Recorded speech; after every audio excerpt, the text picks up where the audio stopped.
Hey everyone, Rho here. Today we're discussing the actions of the Inquisition.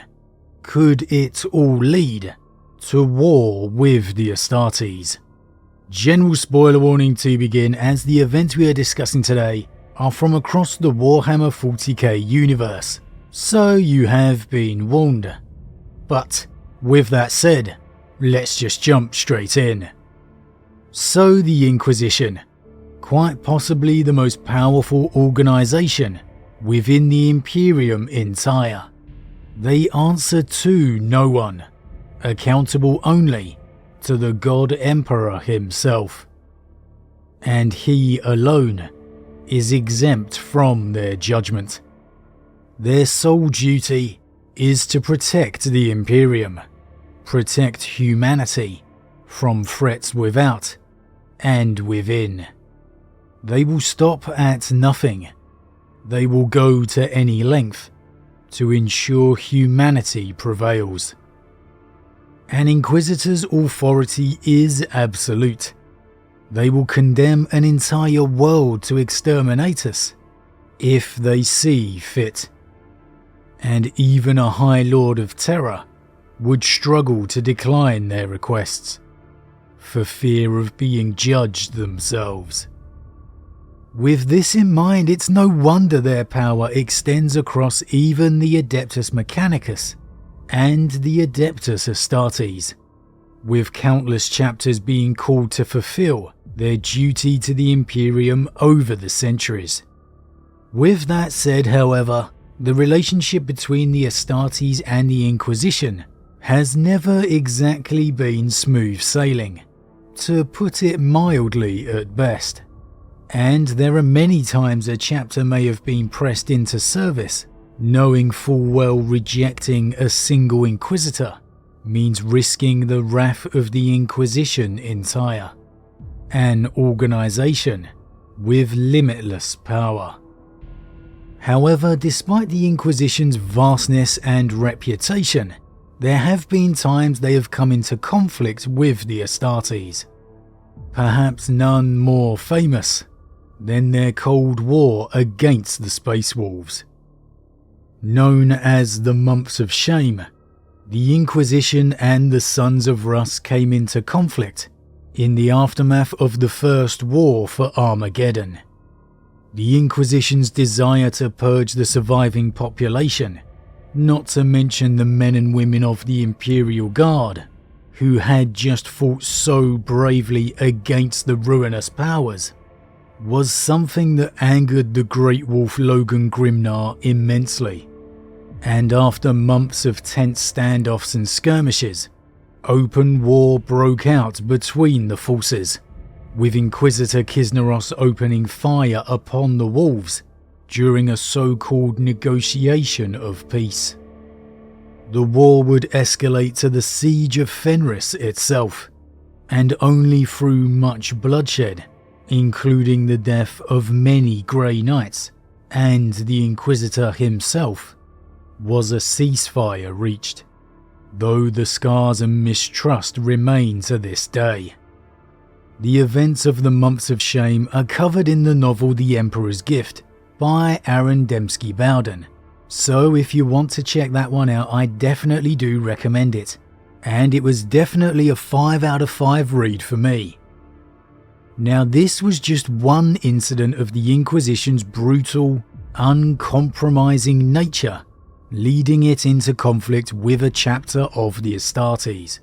Another is their conflict with the Celestial Lions, who, much like the Space Wolves, were horrified by the actions of the Inquisition, again wiping out the entire population of a world when a conflict was limited to but a few. And they petitioned loudly against the actions the Inquisition was undertaking. Now, while this never led to open war, there is more than a fair share of evidence that the Inquisition took matters into their own hands, and the fates of the Celestial Lions since then was an ever more tragic tale. And this is a spoiler warning for Spear of the Emperor, again by Aaron Dembski Bowden, which, if you saw my review a few weeks ago, was just another absolutely stellar read. A bit of a recurring theme here when it comes to ADB stories. But regardless, even after the opening of the Great Rift, as the Celestial Lions clung on to their existence as a chapter, still despite the odds battling for the people of the Imperium, the Inquisition would once more strike, going through great lengths to smuggle an assassin across the Great Rift to assassinate their chapter master, a hero of Armageddon. And this was no small effort here. The Inquisition had to use the services of another Astartes chapter, risk getting the vessel through the Great Rift itself, despite all of the chaos, no pun intended, going on. All so they could eliminate a chapter master of a chapter who decried their actions. And honestly, there's no way I can describe this action as anything short of simple, petulant pettiness. The Great Rift had torn the galaxy asunder. The Imperium was now at war more than ever, let alone across the Great Rift within the darkness of Imperium Nihilus. And still, the Inquisition not only felt the need, but they went to great length to assassinate a chapter master of a chapter already on its knees. One who was simply fighting in the Emperor's name. It is beyond crazy. A single Astartes chapter is nothing to the powers of the Inquisition. Where was the need? Why did they do it? Now all the Inquisition has done is endear another enemy against them in the form of the Emperor's Spears chapter, who were a stalwart ally of the Celestial Lions. Is this going to become another chapter worthy of the Inquisition's sanction? Simply because they too despise their actions? Despite their complete and undaunted loyalty, will they too now face the wrath of the Inquisition? There's an absolute fantastic short story in the Successors anthology novel, and this one focuses around the Black Dragons chapter receiving their first Primaris. And I was going to discuss that today, but it really led me on to this wider conversation. Now it's called Black Dragons Bless the Curse by author Callum Davis. And obviously spoiler warning here, but the story focuses around the Grey Shield's Primaris that are being sent to the found Black Dragons chapter. And these Marines are secretly operating under the orders of an Inquisitor, one who doubts the loyalty of the chapter. And that's all I'm going to say for now, but again, it's just another example of a completely loyal chapter having to deal with the actions of the Inquisition. One Inquisitor who has the power to pass or condemn a chapter. How long until the Black Dragons face the wrath of the Inquisition, regardless if a sin is committed or not? With the Imperium faced with chaos like never before, how many more worlds are falling prey to cults, to incursions, to invasions? How many more chapters of the Astartes will come into conflict with the Inquisition, who deem a world's population expendable for the actions of a few? When one governor turns to the ruinous powers, does the simple man or woman the other side of the world, who has seen nothing about it, deserve the same fate?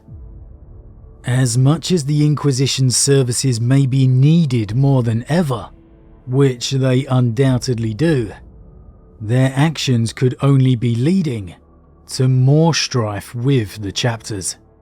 Already a prominent enemy of the Space Wolves, How long perhaps until more widely known figures come into this conflict? Tushan of the Salamanders, Cantor of the Crimson Fist. How long until grander figures become embroiled in these erupting cold wars? Dante, now Warden of the Imperium Nihilus, how would he react if a chapter of the Blood was met with Inquisition sanction, one he did not agree with? How would he react if he saw its chapter master assassinated?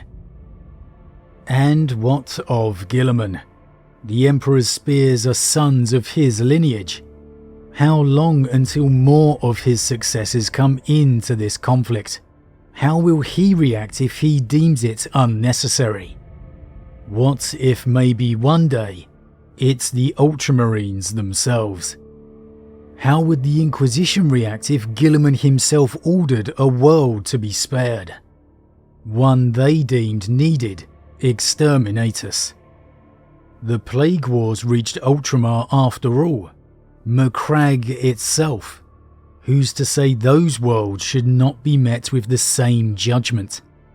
Would Guilliman stand idly by whilst one of his beloved 500 worlds was eradicated by orders of the Inquisition? Somehow I don't see it happening. And what happens when that bridge needs to be crossed? He may be the Imperial Regent, he may be a son of the Emperor, but the Inquisition answers only to the Emperor himself. Rabute Guilliman technically falls very much inside their judgment. What a situation that would be. To me, honestly, one way or the other, with these actions of the Inquisition becoming so seemingly petulant, and dare I say it, more and more frequent, in light of the grander picture, I just can't help but wonder if it's only a matter of time before the next war with the Inquisition truly begins. But as always guys, what do you think? The Inquisition is undoubtedly working in the best interests of the Imperium, but are they taking their actions too far? Does an entire world truly need to be eradicated when half the population know nothing about it? Do loyal soldiers of the Imperium need to be eradicated for simply fighting the ruinous powers? And in their actions against the Astartes, their assassinations of chapter masters, heroes of the Imperium, are they risking more chapters opposing their actions? As always guys, leave your thoughts in the comments below, I love to read them. Huge thank you to all my subscribers, your support truly means a lot to me, it really does. And if you're new, please consider subscribing to help the channel grow. And if you enjoyed this particular vid, then why not drop a like on it too. But with that said, I am off, and I'll see you all again real soon.